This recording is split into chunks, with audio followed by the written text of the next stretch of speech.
അപ്പോൾ DME നൽകിയ വിവരങ്ങളനുസരിച്ച് സാധാരണ ഒരു ദിവസം 4 ശസ്ത്രക്രിയയൊക്കെയാണ് ഷെഡ്യൂൾ ചെയ്യുന്നത്. ഇന്നലെ 3 ശസ്ത്രക്രിയ ചെയ്തിട്ടുണ്ട്.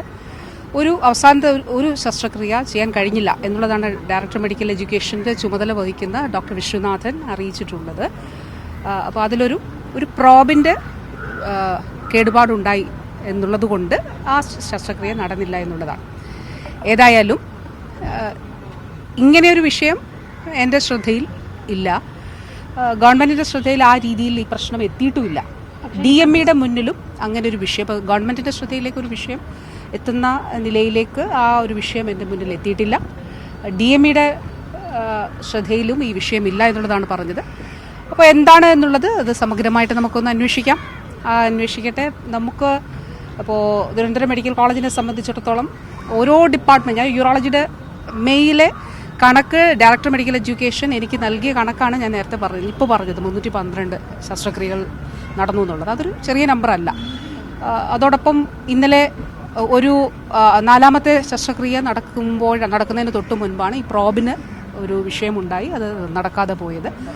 അപ്പോൾ സംസ്ഥാന സർക്കാരിനെ സംബന്ധിച്ചിടത്തോളം ഓരോ ആളുകളും പ്രധാനപ്പെട്ടതാണല്ലോ. ഇപ്പോൾ ഉദാഹരണം പറയട്ടെ, 2021 സൗജന്യ ചികിത്സയ്ക്ക് ക്ലെയിം സംസ്ഥാനത്തുണ്ടായിരുന്നത് 2.5 ലക്ഷമാണ് നമ്മൾ സംസ്ഥാന സർക്കാർ കൊടുത്തത്.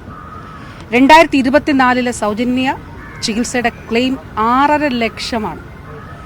അതായത് ഒരു 3 ഇരട്ടിയോളം വർധനവ് ചികിത്സയിൽ സർക്കാർ ആശുപത്രികളിൽ, കൂടുതലായിട്ട് സർക്കാർ ആശുപത്രികൾ ആണല്ലോ.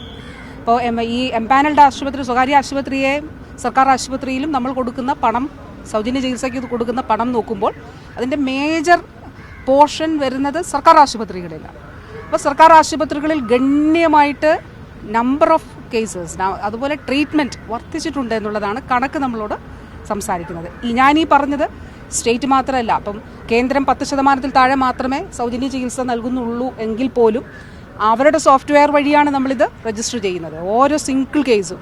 അപ്പോൾ അതിൽ ഗണ്യമായ വർധനവ് ഉണ്ടായിട്ടുണ്ട്. അപ്പോൾ ഈ ഒരു ഇവിടെ ഉണ്ടായിട്ടുള്ള ഈ വിഷയം എന്താണ് എന്നുള്ളത് സമഗ്രമായിട്ട് അന്വേഷിക്കാനായിട്ട് പറഞ്ഞിട്ടുണ്ട്. ഞാനൊന്ന് തിരുവനന്തപുരത്ത് ചെന്ന് കഴിഞ്ഞാൽ ഞാൻ മാധ്യമപ്രവർത്തകരായ നിങ്ങളെയും കൂടി മെഡിക്കൽ കോളേജിനുള്ളിലേക്ക് ചെല്ലണമെന്ന് ഞാൻ ആഗ്രഹിക്കുന്നു. എന്തുകൊണ്ടെന്നാൽ 700-ലധികം കോടി രൂപ കിഫ്ബിയിലൂടെ അനുവദിച്ച മെഡിക്കൽ കോളേജാണ് തിരുവനന്തപുരം മെഡിക്കൽ കോളേജ്. പുതിയ MRI, പുതിയ CT സ്കാൻ, പുതിയ സംവിധാനങ്ങൾ, യൂറോളജിയിൽ ഗണ്യമായിട്ടുള്ള ഒരു ഭാഗം ഈ കിഫ്ബിയിലൂടെ അനുവദിച്ച എക്യുപ്മെൻറ്റ്സിന് വേണ്ടിയിട്ട് അനുവദിച്ചതിൽ യൂറോളജി ഡിപ്പാർട്ട്മെൻറ്റിനും അനുവദിച്ചിട്ടുണ്ട്. നിങ്ങൾ എൻ്റെ കൂടെ ഒന്ന് വരണമെന്ന് ഞാൻ അഭ്യർത്ഥിക്കും. ഞാനൊന്ന് വരട്ടെ തിരുവനന്തപുരത്ത്, നമുക്കൊന്ന് പോയി നോക്കാം. തിരുവനന്തപുരം മെഡിക്കൽ കോളേജിൽ പുതിയ എക്യുപ്മെൻറ്റ്സ് ഉണ്ടോ, പുതിയ സംവിധാനങ്ങളുണ്ടോ? ഈ കാലഘട്ടത്തിലാണ് അവിടെ തിരുവനന്തപുരം മെഡിക്കൽ കോളേജിനെ എമർജൻസി ഡിപ്പാർട്ട്മെൻറ്റിനെ ICMR ഒരു മോഡലായിട്ട് എടുത്തത്. ഒരു മോഡലായിട്ട് എടുത്തുകൊണ്ട് ആ ICMR സപ്പോർട്ട് നമുക്ക് നൽകിയത്. ഈ കാലഘട്ടത്തിലാണ് അവിടുത്തെ ന്യൂറോളജി സെൻറ്ററിനെ സ്ട്രോക്ക് സെൻറ്ററായിട്ട്, കോംപ്രിഹെൻസീവ് സ്ട്രോക്ക് യൂണിറ്റായിട്ട് ICMRും അംഗീകരിച്ചു. ICMRൻ്റെ ഡേറ്റ രജിസ്ട്രി അവിടെയുണ്ട്. അപ്പോൾ ആ നിലയിലായത്. ഈ കാലഘട്ടത്തിലാണ് SIT അപൂർവ രോഗ ചികിത്സയിൽ രാജ്യത്ത് 10 ആശുപത്രികളിൽ തിരഞ്ഞെടുത്തതിൽ ഒരു ആശുപത്രി SIT ആയത്. ഞാൻ തിരുവനന്തപുരത്തിൻ്റെ കാര്യം മാത്രമാണ് പറഞ്ഞത്. അപ്പോൾ തീർച്ചയായിട്ടും ഓരോ വ്യക്തിയും പ്രധാനപ്പെട്ടതാണല്ലോ. അതുകൊണ്ടാണ് സർക്കാർ ഇത്രയും കാര്യങ്ങൾ ചെയ്യുന്നത്.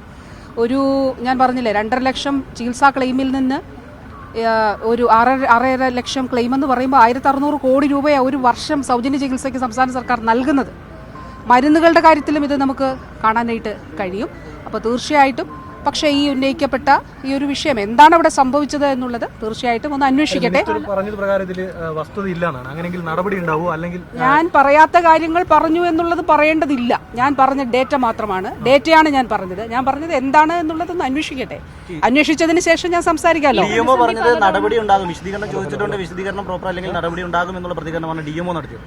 DMO അല്ല, DME, ഡയറക്ടർ മെഡിക്കൽ എഡ്യൂക്കേഷൻ. അപ്പോൾ എന്താണെന്നുള്ളത് കാണട്ടെ. നിങ്ങൾക്കറിയുന്നത് പോലെ ഞാൻ എൻ്റെ മണ്ഡലത്തിലെ പരിപാടികൾക്ക് ശേഷം എറണാകുളത്തേക്കുള്ള യാത്ര ചെയ്താണ് ഞാനിവിടെ എത്തിയത്.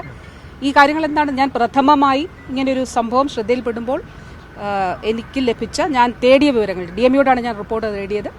അപ്പോൾ അതിൻ്റെ അടിസ്ഥാനത്തിൽ എനിക്ക് ലഭിച്ച വിവരങ്ങളാണ് പറഞ്ഞിട്ടുള്ളത്. കാരണം ഒരു 100 കണക്കിന് രോഗികൾക്ക് ശസ്ത്രക്രിയ മുടങ്ങി എന്ന് പറയുമ്പോൾ അതൊരു ചെറിയ കാര്യമല്ലല്ലോ.